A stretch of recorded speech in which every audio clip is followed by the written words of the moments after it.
আজকে ভিডিওটা তাড়াতাড়ি এডিটিং করতে হয়েছে, কারণ নিশ্চয়ই তোমরা ভিডিওটা শেষ পর্যন্ত দেখলে বুঝতেই পারবে এতটাই অসুবিধার মধ্যে পড়েছি যে আজকে ভিডিও ছাড়তে পারবো এটা আমার মনে হচ্ছিল না। কারণ সারাদিন এমন অবস্থা ছিল যে সারাদিন কারেন্ট ছিল না, মানে রাতেও আসে না এমন অবস্থা। তা ভাবলাম যে আজকে হয়তো ভিডিওটা ছাড়া হবে না। আমি এখনও জানি না যে আমি সাউন্ডটা দিচ্ছি যে ভিডিওটা ছাড়তে পারবো কিনা, কারণ কারেন্টের এখনও দেখা নেই।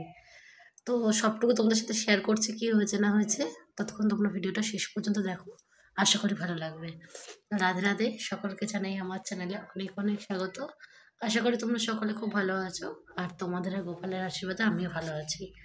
তো সকাল থেকে ব্লগটা স্টার্ট করেছি, দেখো বাল্যভোগ দেওয়ার পর গোপালের রান্নাবান্না যথারীতি প্রত্যেক দিনের মতন করতে আরম্ভ করে দিয়েছে। আজকে বেগুন ভাজছি, আর এদিকে কাঁচকলা ভেজে নিচ্ছি, আর এদিকে গাঁটি আলু টমেটো দিয়ে এটা রসা করছি।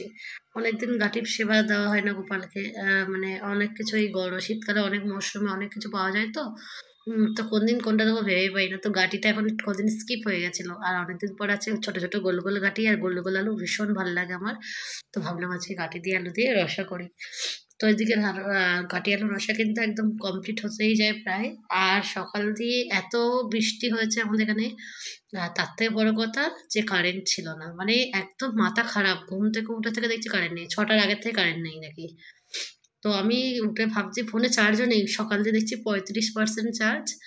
আর যতটুকু সম্ভব অল্প অল্প করে তোমাদের জন্য একটু ভিডিওগুলো ক্লিপগুলো নিয়ে রেখেছি, যাতে আজকে ভিডিওটা ছাড়তে পারি। তো যাই হোক, ভাবলাম যে অন্তত সন্ধ্যার পরে অন্তত কারেন্ট চলে আসবে। তো বিকালবেলা ঘটে গেলে এমন একটা ঘটনা, সেটার জন্য আরোই অবস্থা খারাপ। তো হঠাৎ করে বৃষ্টি হতে হতে আমাদের এইখানে ট্রান্সমিটারে কাজ হচ্ছিল, তো হঠাৎ করে ওরা মেন তুলেছে, ফট করে সব ফ্ল্যাশিং হয়ে পুরো সব কিছু অন্ধকার হয়ে গেছে। আমাদের ফ্যান ফ্যান সব খারাপ হয়ে গেছে, লাইট ফাইট গেছে একটা দুটো। তো কি অবস্থা ভেবে দেখো, কি অবস্থা ভেবে দেখো। তারপরে আর কি করব। তারপরে আমাদের বিকালবেলা আবার ডকেট করা হলো, সেখান থেকে আবার লোক আসলো, এসে আবার সব ঠিক করলো। কিন্তু তারা তো পোস্টের কাজ করে দিয়ে যাবে, তারা তো ঘরের জিনিসগুলো খারাপ হচ্ছে ওগুলো তো ঠিক করে দিয়ে যাবে না, বলো। তো আমাদের ফ্যানটা পুরো ফের গেছে, জানো। সেই কদিন আগে তোমাদেরকে ভিডিওতে দেখিয়েছিলাম যে আমার ফ্যানটা খারাপ হয়ে গেছে বাজ পড়ার জন্য। আবার এই সেম আবার একটু ফ্ল্যাশিং হলো ওই পোস্টে, আর আমাদের বাড়ির সামনেই পোস্ট, ওই পোস্টে ফ্ল্যাশিং হওয়ার জন্য আমাদের ফ্যানটা ফের খারাপ হয়ে গেল। মানে কল্পনা করা যায় বলো, এরকম মানে এরকমভাবে প্রত্যেকদিন কত টাকা মানুষের থাকে, নষ্ট করতে পারে মানুষ। তো কি করা যাবে বলো, সমাজে থাকতে গেলে তো সব কিছু নিয়েই চলতে হবে, আর এদিকে খারাপ ভালো নিয়েই জীবন।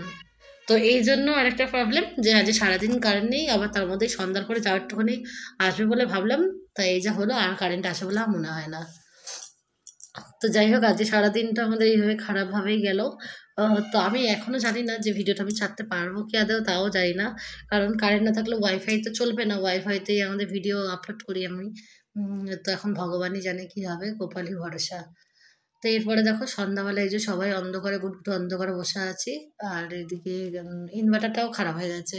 কপাল খারাপ হলে সব খারাপ হয়, এটা তো জানোই। তো বসে বসে ভাবলাম তোমাদেরকে একটু দর্শন করাই, অন্ধকারে বসে বসে আমরা কি করছি। তো বাইরে দেখো কিছু দেখা যাচ্ছে না, একদম গুটগুটো অন্ধকার। তারপরে ভাবলাম যে ঠাকুরের আরতিটা করতে হবে, যাই ঠাকুর ঘরে আরতিটা করব। তো তোমাদেরকে একটু গোপাল দর্শন করে ভিডিওটা এডিটিং করে রাখি, যাতে পরে আমার ভিডিও ছাড়তে অসুবিধা না হয়। কারেন্ট আসলেই সঙ্গে সঙ্গে একদম ভিডিওটা এডিটিংয়ে বসিয়ে দেবো, আপলোডে বসিয়ে দেবো, একদম ঝটপট ডাউনলোড মানে লোড হয়ে গেলেই অসুবিধা হবে না আর। কিন্তু কারেন্ট কখন আসবে এটাই হচ্ছে কথা। তো যাই হোক, তোমরা এবার সারাদিনের কাজকর্মের পরে দেখো, এই সন্ধ্যাবেলা গোপাল আরতি করার আগে গোপাল দর্শন করিয়ে দিলাম তোমাদেরকে। আর আজকের মতন ভিডিওটা আমি এখানেই শেষ করব, ওই জন্য তোমাদেরকে গোপাল দর্শন করে দিচ্ছি, কারণ রাতের ভোগের জন্য অতক্ষণ ওয়েট করতে পারবো না। তো সকলেই খুব ভালো থাকো, আর আমার ভিডিওটা যদি কোথাও একটুও ভালো লাগে তাহলে অবশ্যই লাইক কমেন্ট শেয়ার আর সাবস্ক্রাইব করতে একদমই ভুলো না। শুভরাত্রি, জয় শ্রীরাম।